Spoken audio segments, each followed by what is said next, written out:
আজকে যে আমরা বিষয়টা আলোচনা করব সেটা হচ্ছে থ্রেড কনজাম্পশন। যেহেতু থ্রেড কনজাম্পশনের বিস্তারিত আলোচনা করতে হবে, সো আমরা আজকে বেসিক যে বিষয়গুলো আছে সেগুলো নিয়ে আলোচনা করবো। এই জন্য এটার নাম দেওয়া হয়েছে এপিসোড 1। নেক্সট এপিসোড অথবা 2টা বা 3টা এপিসোড হতে পারে। তো আজকে ফার্স্ট এপিসোডে আমরা জাস্ট বেসিক বিষয়গুলো নিয়ে আলোচনা করব। সো আপনারা কি কি বেসিক বিষয় থাকতে পারে এটা ফার্স্ট অফ অল আমরা দেখে নিই। বেসিক বিষয়ের মধ্যে ট্রেড কনজাম্পশন, দেখেন বেসিক রিকোয়ারমেন্ট। আসলে থ্রেড কনজাম্পশন করতে হলে আমাদের বেসিক কোন কোন জিনিসগুলো জানতে হবে বা কোন কোন জিনিসগুলো খেয়াল করতে হবে, এর একটা বেসিক রিকোয়ারমেন্টের অপশনে দেওয়া আছে। যেমন ফার্স্ট হচ্ছে সাইজ, কোয়ান্টিটি। সাইজ হচ্ছে কি, আসলে নর্মালি আমরা জানি একটা গার্মেন্টসের অনেকগুলো সাইজ থাকতে পারে, small, medium, large, XL, 2XL, 3XL। So এই সাইজটার দিকে অবশ্যই খেয়াল রাখতে হবে। এখন যে গার্মেন্টসের বা যে গার্মেন্টসের যে সাইজের আপনি ট্রেড কনজাম্পশন করতেছেন ওটা অবশ্যই সাইজটা দেখে নিতে হবে। কারণ হচ্ছে দেখা যাচ্ছে আপনি যদি স্মল সাইজের থ্রেড কনজাম্পশন করেন বাট এটা এক্সেল পর্যন্ত আছে এবং সাইজ ডিফারেন্স গুলো যদি অনেক বেশি হয় তখন অবশ্যই আপনাকে ওই জিনিসগুলো প্রাধান্য দিতে হবে। বড় সাইজগুলো কত হইতে পারে ম্যাক্সিমাম, সেক্ষেত্রে আপনার মিডিয়াম বা একটু লার্জের বা বড় সাইজের দিকে বডি নিয়ে আপনার থ্রেড কনজাম্পশন করতে হবে যাতে থ্রেড কনজাম্পশনটি প্রপারলি হয়। দেন হচ্ছে কোয়ান্টিটি। কোয়ান্টিটি একটা গুরুত্বপূর্ণ বিষয়। কারণ হচ্ছে কোয়ান্টিটি কেন গুরুত্বপূর্ণ বিষয়, কোয়ান্টিটি কম বেশির উপরে ডিপেন্ড করে আপনি অ্যালাউন্স দিবেন। আর হিডেন প্রসেস, হিডেন হচ্ছে মাস্ট বি। থ্রেড কনজাম্পশন করার সময় প্রসেসগুলো ভালোভাবে ফলো আপ করতে হবে এবং কোনো প্রসেসই যেন মিস মিস না হয়। মিস হলেই আপনার প্রপার বা অ্যাকচুয়াল থ্রেড কনজাম্পশনটা দিতে পারবেন না। এই জন্য হিডেন প্রসেসটা অবশ্যই আইডেন্টিফাই করতে হবে কোথায় কোথায় হিডেন প্রসেস আছে। যেমন হচ্ছে রেশিও, রেশিও হচ্ছে আহ, কোন মেশিনে কোন প্রসেস হচ্ছে ওই মেশিনের থ্রেডের যে রেশিওটা ওটা প্রপারলি জানা থাকা লাগবে। এবং ডিটিএম এবং কন্ট্রাস্ট, ডিটিএম হচ্ছে ড্রাইভ টু মেস, অর্থাৎ কালার, বডি কালার যে সুতাটা সেটা ডিটিএম, আর কন্ট্রাস্ট হচ্ছে আদার কালার। আজকে যে আমরা আলোচনা করবো সেটা হচ্ছে ডিটিএম নিয়ে, কন্ট্রাস্ট আমরা নেক্সট এপিসোডে আলোচনা করবো। যে প্রপারলি মেজারমেন্ট, অবশ্যই মেজারমেন্ট প্রপারলি করতে হবে। প্রপারলি মেজারমেন্ট করলে তখন আপনার থ্রেড কনজাম্পশন অ্যাকচুয়াল আসবে। এখন আমরা দেখবো হচ্ছে কিছু এখানে বেসিক আইডিয়া। জাস্ট যদি অনেকে আমাদের স্প্রেডশিট থেকে হাউ টু মেজারটা দেখতে পারেন বা হাউ টু মেজার কিভাবে করে। তো এটার অবশ্যই যেখানে মুখ্য বিষয় না যদিও, বাট হাউ টু মেজারমেন্টটা জানলেও ভালো হয়। আচ্ছা, এখানে আমরা কিছু মেশিন টাইপ এবং মেশিনের যে থ্রেডটা ইউজ করা হবে, এই থ্রেডের রেশিও নিয়ে একটু ওখানে কয়েকটা আমরা জাস্ট এখানে কয়েকটা ইউলো কালার দেওয়া আছে কয়েকটা নিয়ে আলোচনা করবো। কারণ যেহেতু আজকে আমাদের এই পেজে টি শার্ট নিয়ে আলোচনা হবে, তো যেহেতু টি শার্ট নিয়ে আলোচনা হবে এই জন্য T shirt, basically T shirt complete করতে যে কয়টা মেশিন লাগবে ওই কয়টা মেশিন নিয়ে আজকে আমরা থ্রেড কনজাম্পশনের আলোচনাটা শেষ করবো। সো ফার্স্ট অফ অল হচ্ছে ওয়ান নিডেল টু থ্রেড, অর্থাৎ প্লেন মেশিন যেটাকে বলে, অর্থাৎ সিঙ্গেল নিডেল লক স্টিচ। এখানে নর্মালি এসপিআই ব্যবহার করে 12। আর নিডেলের রেশিও দেখেন, নিডেলের রেশিও হচ্ছে 2, অর্থাৎ নিডেলের আমার যত সেম থাকবে তার 2 দ্বারা ইন্টু করতে হবে। ববিনের ক্ষেত্রে 2। আর অ্যালাউন্স নিব 5 cm বা 6 cm। অ্যালাউন্সটা খুবই গুরুত্বপূর্ণ। দেন হচ্ছে 2 নিডেল 4 থ্রেড ওভারলক, অর্থাৎ 4 থ্রেড ওভারলকের ক্ষেত্রে আমরা হচ্ছে সি উইথ, জাস্ট এখানে একটা এক্সাম্পল দেওয়া আছে। এসপি হচ্ছে 16। আর এখানে দেখেন নিডেল এবং লুপারের যে স্টিচ লেন্থ থাকবে সেটাকে 18 থেকে 20 দ্বারা গুণ করব। আর নিডেলে যেটা থাকবে সেটা 6 দ্বারা ইন্টু করব। এটার ক্ষেত্রে অ্যালাউন্স 5 বা 6 আমি ইউজ করতে পারি। দেন হচ্ছে one needle two thread flat lock flat bed machine, এটার ক্ষেত্রে আমরা এখানে সেম স্প্রে হতে হবে 16। আর নিডেলের যে সুতাটা থাকবে বা নিডেলের যে থ্রেডটা থাকবে থ্রেডের সাথে রেশিও হিসেবে 4 গুণ করতে হবে। আর লুপারের ক্ষেত্রে 8 গুণ করতে হবে। এটার ক্ষেত্রে আমরা অ্যালাউন্স হিসেবে 5 cm ধরে নিব। টু এন্ড দুইটা মাথায় 5 cm অ্যালাউন্স নিয়ে নিব। আর two needle four three thread flat lock machine যেটা, সেটার ক্ষেত্রে সেম আমরা নিডেলের যে থ্রেডটা থাকবে সেটাকে আমরা 7 দ্বারা ইন্টু করবো। অর্থাৎ নিডেলের থ্রেড যেটা হবে মানে সিম লেন্থ যেটা থাকবে, সিম লেন্থকে অবশ্যই সিএম এ থাকবে সিম লেন্থটা। আর লুপারটা 11 থেকে 13। এটার ক্ষেত্রে 5 cm থেকে 6 cm আমরা অ্যালাউন্স ইউজ করবো। জাস্ট এখন আমরা একটা এক্সাম্পল দেখবো। এক্সাম্পল হচ্ছে দেখেন এখানে একটা এক্সাম্পল আমরা টি শার্টের এক্সাম্পল দিছি, যেহেতু আমাদের যারা অনেকে টি শার্ট সম্পর্কে ধারণা আছে। নেক্সট ভিডিওতে আমরা T shirt, polo shirt, pant বা আদার্স গার্মেন্টস নিয়ে আলোচনা করবো ট্রেড কনজাম্পশনে। জাস্ট এখানে অ্যাকচুয়াল মেজারমেন্ট বলতে এখানে জাস্ট একটা আইডিয়া, একটা মেজারমেন্ট বসানো হয়েছে আপনাদের বোঝার ক্ষেত্রে। দেখেন, both shoulder joint with self fabric. এখানে একটা জিনিস বলে রাখি, স্পেক। দেখেন আমি যে টেবলটা ক্রিয়েট করছি, এখানে proportion name, machine name, thread colour, DTM, যেহেতু বলছি আজকে শুধু ডিটিএম নিয়ে আলোচনা করব। স্পেক শিট সুইং লেন্থ, অর্থাৎ স্পেক শিট থেকে সুইং লেন্থ, এটা দরকার নাই যদিও, তারপর আমি জাস্ট এটা দিলাম একটা বোঝানোর জন্য।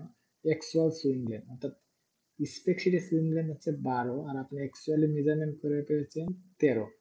আর আমরা এর সাথে টলারেন্স, অর্থাৎ দুই মাথায় 3 cm 3 cm করে টলারেন্স দিয়ে 19 cm লেন্থ পাইছি হচ্ছে বোথ শোল্ডার জয়েন্ট, অর্থাৎ বোথ শোল্ডার হচ্ছে 19, বুঝলেন, দুইটা শোল্ডারের মিলে অ্যালাউন্স বা টলারেন্স সহ। এখানে কটন, যেহেতু আমরা নর্মালি জানি মিডিয়ালে কটন সুতা ইউজ করা হয়, আমরা একটু আগে বলার ফর্মুলা দেখে আসছি, 6 দ্বারা ইন্টু করবো, আর হচ্ছে ফিলামেন্ট যেটা 12 দ্বারা ওভারলকের ক্ষেত্রে। সো এখানে আমার আসবে 1.1 মিটার, 3.8 মিটার। সিমিলারলি নেক রিব নেক, এখানে হচ্ছে প্লেন মেশিন ইউজ করা হয়, সেটার ক্ষেত্রে সিমিলার ভাবে যেটা প্লেন মেশিন ইউজ করা হয়েছে, এখানে আমার স্পেক শিটের লেন্থ 3, অ্যাকচুয়াল 3। আচ্ছা, এখানে একটা জিনিস আমি বলে রাখি, দেখেন এখানে হচ্ছে স্পেক শিটের সাথে আপনাদের কম্পেয়ার করে আসুন, তাহলে জিনিসটা ক্লিয়ার হবে, যেটা আমি কোনো গার্মেন্টস দেখাতে পারতেছি না। অর্থাৎ দেখেন G1, এখানে যে G1 আছে সেটা হচ্ছে ফার্স্ট শোল্ডার বা সেকেন্ড শোল্ডার, আর এই অংশটা হচ্ছে, অর্থাৎ দুইটা শোল্ডার লেন্থ মিলায় ধরা হয়েছে হচ্ছে আপনার 12 সেন্টিমিটার হচ্ছে স্পেক শিটে, আর অ্যাকচুয়ালি আমি পেয়েছি, আমি গার্মেন্টস নিয়ে মেজারমেন্ট টেপ দিয়ে মেজার করে পেয়েছি 13 cm। যেহেতু 13 cm অ্যাকচুয়াল, তার সাথে আমি অ্যালাউন্সটা যোগ করে নিব বা টলারেন্সটা আমরা ধরে নিয়েছি। ওভারলেগের ক্ষেত্রে আমরা একটু আগে দেখাইছি, ওভারলেগের ক্ষেত্রে অ্যালাউন্স হবে 6 cm, 5 to 6 cm। আমরা 6 cm নিলাম, তখন আমাদের 19 cm আসে।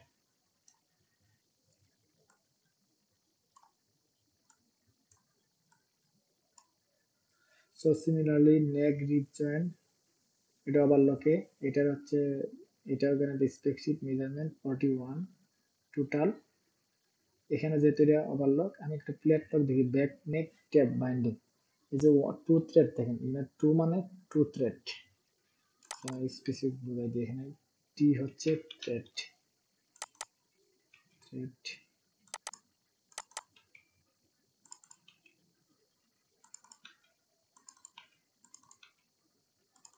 থ্রেড কম বেশি হলে লুপারের অথবা এই নিডেলের রেশিও বাড়বে বা কমবে।